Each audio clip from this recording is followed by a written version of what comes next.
Hello student, सही है, start करें आज का सेशन। आज के सेशन में हम सीखने जा रहे हैं searching operation on binary search tree. Binary search tree पे हम पहले भी सेशन ले चुके हैं, उस सेशन को ज़रूर देखें।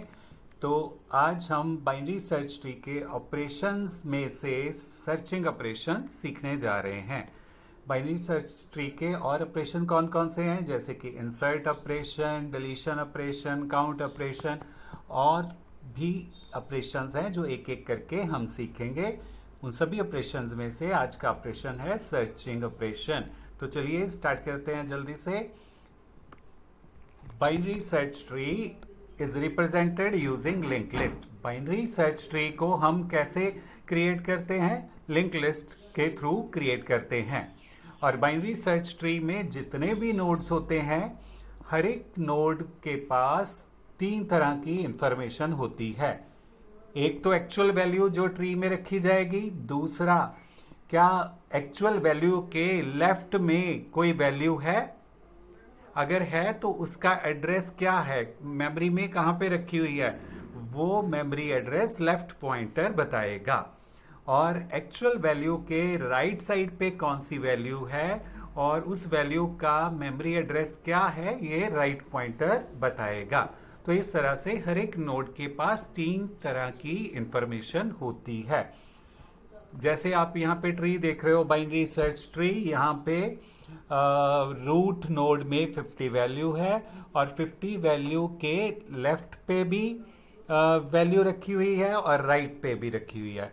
50 के लेफ्ट पे जो वैल्यू है वो मेमोरी में कौन सी लोकेशन पे है? 200 लोकेशन पे। तो लेफ्ट पॉइंटर हमें ये बताता है 50 के लेफ्ट वाली वैल्यू का एड्रेस क्या है। और इसी तरह राइट एड्रेस 300 है। 50 वैल्यू के राइट में जो वैल्यू है वो मेमोरी में 300 लोकेशन पे रखी हुई है।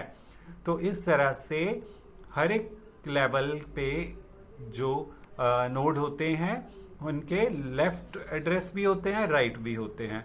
बट लास्ट लेवल पे जो होगा उनके जैसे इस ट्री में लेफ्ट के कोई भी वैल्यू नहीं है। लास्ट लेवल के 20 वैल्यू के लेफ्ट पे कोई वैल्यू नहीं है और राइट पे भी कोई वैल्यू नहीं है। और जब किसी भी साइड वैल्यू नहीं है तो वहाँ पे नल रखा जाता है।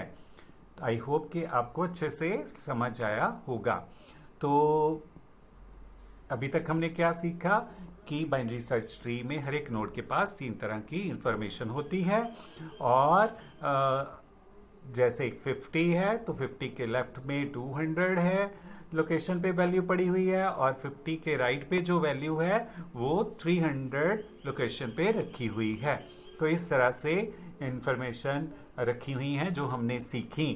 तो अब हम ये सीखेंगे कि कैसे वैल्यू सर्च करनी है इस ट्री में से। इस ट्री में से कैसे वैल्यू सर्च करनी है, क्योंकि सर्च ऑपरेशन है हमारा बाइनरी सर्च ट्री में।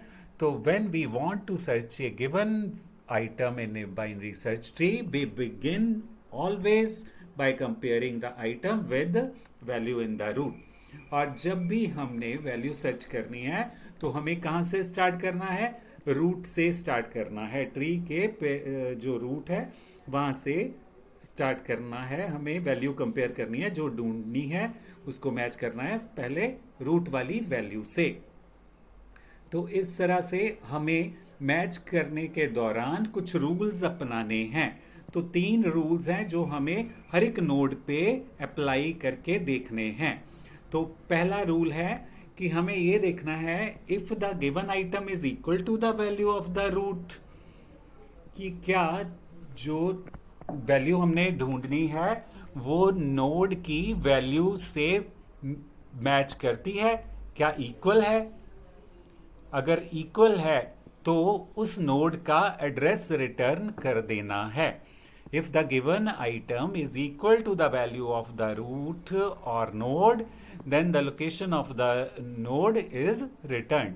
तब उस नोड का एड्रेस रिटर्न कर दिया जाना है। तो ये एक रूल हो गया। जब भी हमें कोई वैल्यू ढूंढनी है तो हमें तीन रूल स्पेशली ध्यान में रखने हैं। एक हम डिस्कस कर चुके हैं, इक्वल वाला केस, मैच वाला केस। सेकंड केस है, हो सकता है जो वैल्यू ढूंढ रहे हैं वो वैल्यू लेसर है, वो छोटी वैल्यू है नोड की एक्चुअल वैल्यू से। तो जब ऐसा केस है तो हमें राइट साइड की तरफ नहीं जाना है, हमें लेफ्ट साइड की तरफ जाना है। तो क्या सीखा? If the given item is less than the value of the root और node, then we need to search left sub tree of the root. तब हमें रूट के नोड के लेफ्ट सब ट्री पे जाना है। Right sub tree is eliminated, right sub tree को eliminate कर दिया जाएगा, हटा दिया जाएगा, उस तरफ नहीं जाएंगे, because it contains nodes with values greater than the root. क्योंकि राइट साइड पे जो वैल्यू होंगी वो नोड की वैल्यू से बड़ी होंगी। तो यहाँ जैसे हम 40 ढूंढ रहे थे तो 40 जो था वो 50 से कम था, तो यहाँ पे जो बॉय है इसको लेफ्ट साइड पे जाना होगा। तो जैसे कि यहाँ पे हमने शो कर दिया कि लेफ्ट साइड पे पहुँच गया है।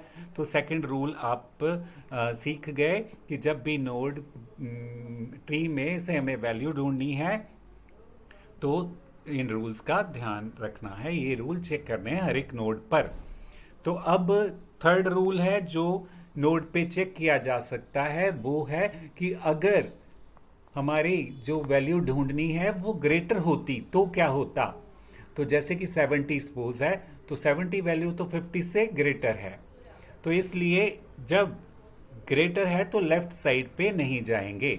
If the given item is greater than the value of the root, then we need to search the right sub tree. तब हमें राइट सब ट्री की तरफ जाना है। लेफ्ट सब tree is eliminated because it contains nodes with value smaller than root, क्योंकि left side पे जो वैल्यू नोड की है उससे छोटी वैल्यूज हैं। तो राइट साइड पे बड़ी वैल्यू होती हैं और लेफ्ट साइड पे स्मॉलर वैल्यू होती हैं। तो 70 से 70 ग्रेटर है 50 से, तो अब कहाँ पे जाना है? राइट साइड पे जाना पड़ेगा। तो ये रूल आपने देखा कि कैसे हमने राइट साइड पे जाना है और लेफ्ट को इग्नोर कर देना है, एलिमिनेट कर देना है। तो ये तीन रूल आप सीख चुके हो। ये रूल आपको पूरे ट्री के हर एक नोड पे अप्लाई करने हैं वैल्यू ढूंढने के लिए। तो आई होप कि अभी तक आपको समझ आया होगा। तो अब आगे सीखते हैं। तो आगे एग्जाम्पल, यहाँ हम 40 वैल्यू को ढूंढेंगे पूरे ट्री में से, क्या 40 वैल्यू है, और एल्गोरिदम भी लिखना सीखेंगे। तो यहाँ पे वी आर सर्चिंग फॉर 40। तो यहाँ पे हमारा क्या करना है, हमें इस बॉय को 40 ढूंढना है। तो ये बॉय क्या करेगा, ये बॉय दो वेरिएबल्स ले रहा है। सबसे पहले एक फाउंड स्टेटस और एक फाउंड लोकेशन। ये वेरिएबल्स क्यों लिए इसने? फाउंड स्टेटस वेरिएबल में ये रखना चाहता है कि अगर वैल्यू मिल जाएगी तो ये इसमें 1 रखना चाहता है, और अगर वैल्यू नहीं मिली हुई तो ये इसमें 0 ही रखना चाहता है। तो और फाउंड लोकेशन में क्या रखना चाहता है? फाउंड लोकेशन में रखना चाहता है कि अगर वैल्यू मिल जाएगी तो कौन से नोड पे जाके वैल्यू मिली है, तो उसका एड्रेस जो है वो फाउंड लोकेशन में रखना चाहता है। तो इस तरह से ये वैल्यूज रखेगा। तो अभी तक तो ये वैल्यू इसने ढूंढनी शुरू की ही नहीं है, तो अभी तक ये फाउंड स्टेटस में 0 रखेगा। 0 मीन इसके पास कोई वैल्यू नहीं है अभी तक मिली हुई। तो फाउंड लोकेशन में ये नल रखेगा। जब वैल्यू ही नहीं मिली तो उसकी लोकेशन कहाँ से आएगी? तो अभी स्टार्टिंग में इसने इन वेरिएबल्स में ये वैल्यू रख ली। तो इस तरह से आपको एल्गोरिदम में वेरिएबल्स लेकर लिखना है। तो अब क्या करना है, इसे 40 ढूंढना है। तो अभी जैसे हमने सीखा कि सबसे पहले रूट नोड के पास जाना पड़ता है। तो ये बॉय रूट नोड के पास आ चुका है। Boy is saying I am at the root node with value 50। इसने जैसे ही रूट नोड के पास आया, देखा वहाँ 50 वैल्यू है। तो अब इसे 40 वैल्यू ढूंढनी है। तो इस नोड पे आके ये तीनों रूल्स अप्लाई करके देखेगा। तो अब तीनों रूल्स में से इसका रूल कौन सा फॉलो हो रहा है ये देखना है। और साथ में एक काम ये और कर रहा है कि इसने एक और थर्ड वेरिएबल ले लिया कि जैसे ही ये रूट नोड पे आया तो रूट नोड की लोकेशन को इसने करंट लोकेशन वेरिएबल में रख लिया। तो करंट लोकेशन के बाद अब ये तीनों रूल अप्लाई करके देखेगा तीनों में से कौन सा रूल लग रहा है। तीनों में से ये इसने चेक किया 40 is less than 50, I will go to the left sub tree। तो बॉय ने क्या कहा कि 40 जो है वो 50 से कम है तो इसे लेफ्ट सब ट्री के पास जाना है, राइट को इग्नोर करना है। तो साथ ही में ये क्या कर रहा है, ये इफ के साथ स्टेटमेंट लिख रहा है if search item less than data of current location. Current location कौन सी है, जिस पे ये बॉय पहुंचा है वो इस बॉय की करंट लोकेशन है। तो करंट लोकेशन पे जो डाटा है उसको मैच कर रहा है ये। सर्च आइटम में वैल्यू वो है जो इसने ढूंढनी है। तो अगर सर्च आइटम की वैल्यू करंट लोकेशन के डाटा से कम है तो ये कम है क्योंकि 40 लेस देन 50 है। तो इसको अब क्या करना है, एक तो इसे लेफ्ट साइड पे जाना है, पर लेफ्ट साइड पे भी जाने से पहले ये क्या कर रहा है, ये करंट लोकेशन की लेफ्ट वैल्यू ढूंढ रहा है। करंट लोकेशन जहाँ पे ये खड़ा है वहाँ की लेफ्ट वैल्यू कौन सी है, 200। तो इस वैल्यू को उठा के इसने करंट लोकेशन के बीच में रख लिया। पहले करंट लोकेशन में 100 पड़ा था तो अब ये यहाँ पे 200 लोकेशन इसने रख ली। क्यों, क्योंकि अब इसे 200 लोकेशन पे जाना है। तो अब ये लेफ्ट सब ट्री में जाएगा, राइट सब ट्री को इसने एलिमिनेट कर दिया रूल के मुताबिक। तो अब ये पहुंच चुका है लेफ्ट सब ट्री के पास। तो लेफ्ट सब ट्री के नोड के पास जैसे ही पहुंचा, फिर से अब इसे तीनों रूल अप्लाई करके देखने हैं। तो अब जैसे ही ये पहुंचा तो इसने देखा कि यहाँ पे ढूंढे जाने वाली वैल्यू 40 है, वो 30 से बड़ी है। तो इसको अब राइट सब ट्री के पास जाना पड़ेगा। यहाँ से जाने से भी पहले ये स्टेटमेंट के साथ चेक कर रहा है इफ सर्च आइटम, राइट लिख भी साथ साथ रहा है algorithm, if search item greater than data of current location then. तो 40 ग्रेटर था 30 से, तो अब इसे राइट सब ट्री जाना है।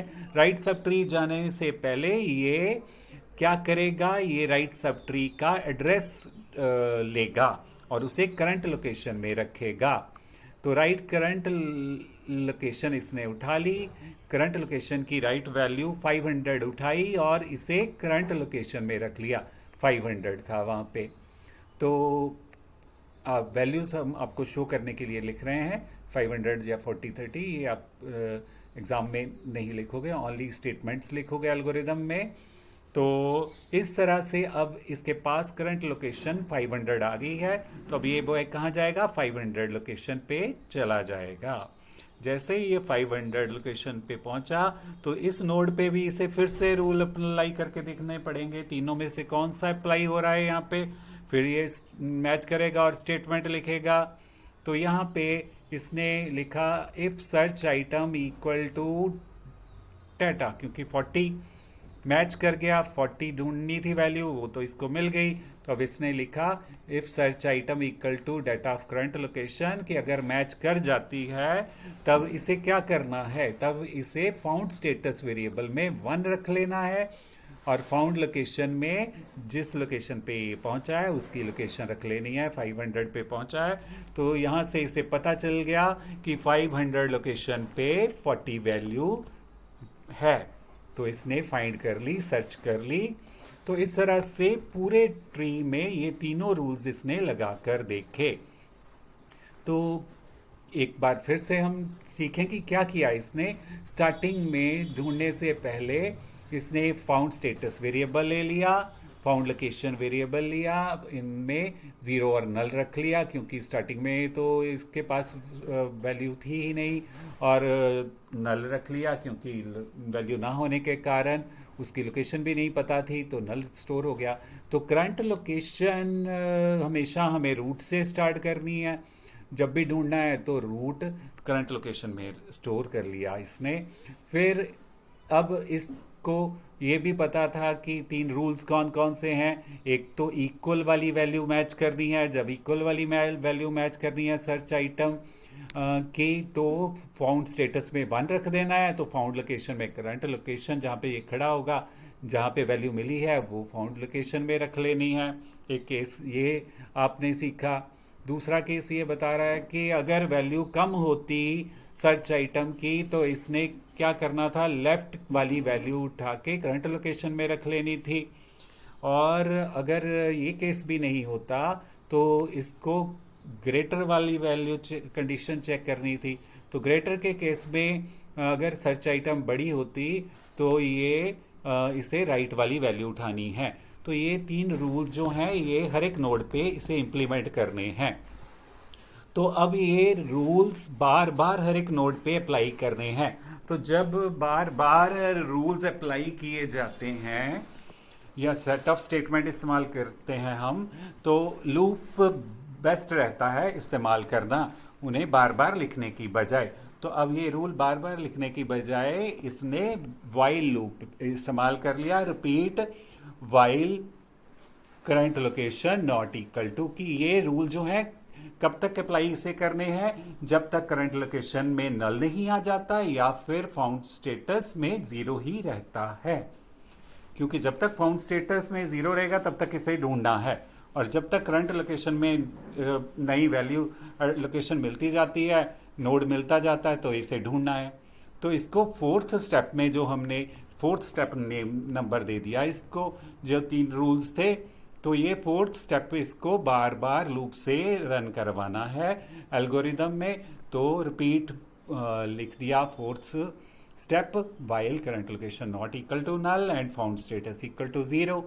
तो इस तरह से ये अब काम एल्गोरिदम पूरा करेगा वैल्यू सर्च करने के लिए हर एक नोड के साथ। तो इस तरह से अब ये एल्गोरिदम जब भी लिखते हैं तो एल्गोरिदम का नेम भी रखना पड़ता है। तो अब नेम इसका BST सर्च रख लेते हैं, कुछ भी नाम रख सकते हो, राउंड ब्रैकेट हमने स्टार्ट करनी है। अब इसमें लिखना है कि बाइनरी सर्च जो एल्गोरिदम है इसे स्टार्टिंग में क्या क्या चाहिए। एक तो इसे रूट नोड चाहिए, रूट, और दूसरा जो वैल्यू ढूंढनी है वो चाहिए। तो दो आर्गुमेंट इसने लिख लिए हैं। तो इस तरह से अब इसको एक्सप्लेन कर देना है। रूट क्या है, रूट बताएगा, root points to starting root node के बारे में बताएगा। और सर्च आइटम क्या है, is the value to be searched, वो वैल्यू है जो ढूंढनी है। तो इस तरह से ये सारे का सारा नेम लिखने के बाद लास्ट में हम एंड कर देंगे BST बाइनरी सर्च ट्री का एंड हम लिखेंगे, जो अभी तक हमने नहीं लिखा है। तो यहाँ पे एंड लिखा जाएगा, एल्गोरिदम का एंड हो गया है। तो इस तरह से आप सर्च ऑपरेशन भी सीख के इसका एल्गोरिदम लिखना भी सीख लिया है। आई होप कि आपको अच्छे से समझ आया होगा। अगर कोई डाउट होगा तो कमेंट करके ज़रूर पूछिए, डाउट्स आपके डेफिनेटली क्लियर करवाए जाएंगे। और चैनल को सब्सक्राइब ज़रूर करें, अगर पहले सब्सक्राइब नहीं किया हुआ तो औरों से भी चैनल सब्सक्राइब करवाएं, और चैनल शेयर ज़रूर करें ताकि उनको भी बेनिफिट मिल सके इन सेशंस का। और जैसा हम हर एक सेशन के एंड में कहते हैं कि DBMS और डाटा स्ट्रक्चर ऐसे सब्जेक्ट्स हैं जो हर हाल में साउंड करने हैं, क्योंकि इनमें से मैक्सिमम क्वेश्चनिंग इंटरव्यूज़ में पूछी जाती है कंपनीज द्वारा। तो चैनल देखते रहिए और मिलते हैं नेक्स्ट सेशन में नेक्स्ट टॉपिक के साथ। Till then have a nice time. Thank you, bye bye.